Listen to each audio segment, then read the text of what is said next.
would encourage you to take back to the people that you work with in your PMO or in your project management organization and go over it with your leadership. And try to find a way to create a space where people can be as open and honest as possible. Because really, this isn't about judging. It's not about laying blame. It's not about, figuring out why stuff is or isn't going to work.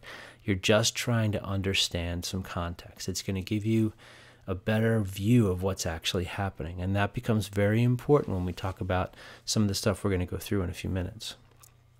So Sun Tzu also said that in any engagement, if you know your opponent and yourself, you can always be successful. And that's really what this is about.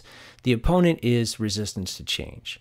And one of the things that you want to try to do is have as much awareness as you can around your organization, its openness to change, its ability to cope with some of that stuff.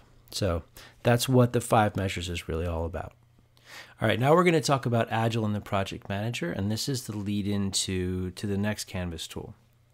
So if you think about the idea of project management, you come from a background where you've been taught that the best way to get things done is to carry the burden of all the work on your shoulders, that you're the one who's supposed to know more than everyone else about what's happening, and you're the one who's supposed to know better than everyone else what they're supposed to be doing.